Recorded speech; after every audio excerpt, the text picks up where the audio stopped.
Hey everybody, Dr. Rafich here from Vet Triage. We are starting a brand new journal today, JAVMA, May 1st, 2014. And this is going to be an equine case here, or what's your diagnosis? So here we are, boom, there it is, there's the journal. And what's your diagnosis? So let's go through it. Pretty unique case. Let's see, this is a 8-year-old gray Irish sport horse, a gelding. They saw the horse for an expanding swelling of the medial aspect of the orbit. So the horse had right-sided ocular pain, the right orbit, gross thickening, alopecia, and hyperkeratinization of the periorbital skin, mainly the upper eyelid, which was suspected to be an occult periocular sarcoid. An ophthalmos with deviation of the globe dorsally and caudally was seen, along with blepharospasm and mucopurulent epiphora. Third eyelid appeared thickened. Medial aspect of cornea had multiple subepithelial excavations. They did a fluorescein staining, which was negative. Menace and dazzle reflexes were present. Pupil was myotic, thought to be due to pain. On ophthalmoscopic examination, multiple raised retinal folds and a decrease in vascularity of the optic nerve were seen. A transpalpebral ultrasound examination of the orbit was performed.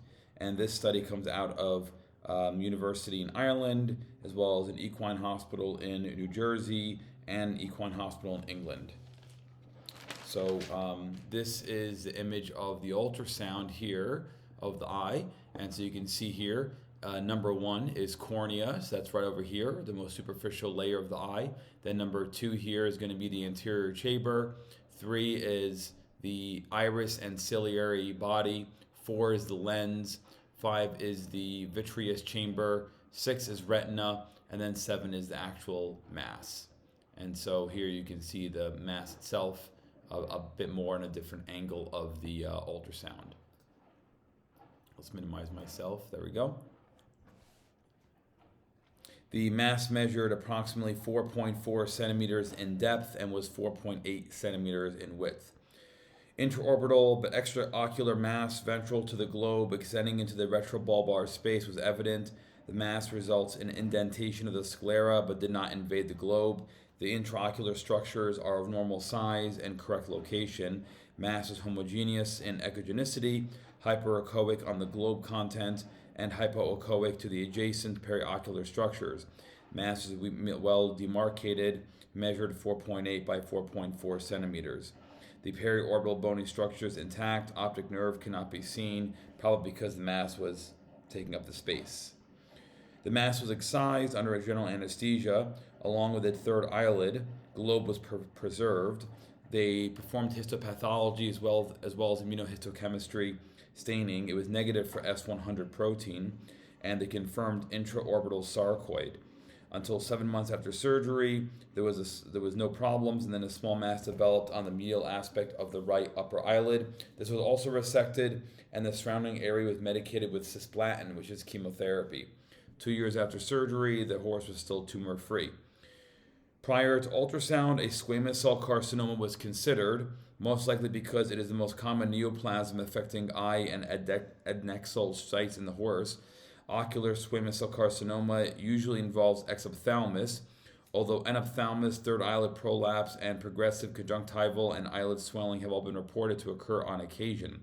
Squamous cell carcinoma have a predilection for mucocutaneous junctions. Up to 50% are in ocular sites. And intraorbital sarcoid was considered because of the presence of suspected sarcoids in the periorbital skin. Sarcoids were suspected in the periorbital skin based on their typical clinical appearance. Also, a schwannoma, also known as a neurofibrosarcoma, was considered because of the proximity to the optic nerve, and they couldn't see the nerve in ultrasound. But the staining for S100 protein was negative. Because the horse was gray, a melanoma was also on the differential list. Squamous cell carcinomas are usually aggressive tumors, local infiltrative. Intraorbital cyst and abscess was also considered, but on ultrasound, a cyst would be hypoechoic, fluid-filled center, and an abscess is inhomogeneous with an external capsule. Previously described intraorbital cancers include melanoma, neuroendocrine tumor, osteosarcoma, paranasal sinus osteoma, hemangiosarcoma, neurofibrosarcoma, meningioma, neurofibroma, and lipoma. And there we go. So pretty unique case in the horse with eye cancer, and it's just a case study. So do with it what you will. It would have been cool, again, I don't know why they don't show images of the surgery itself, like the removal of the eye. That would have been cool to see what it looked like on gross examination, or at least a cut section of the eye from the pathologist. And also they didn't have any histologic images on here either, which is kind of weird. But anyway, pretty unique case report. We'll see you guys again tomorrow. Bye-bye.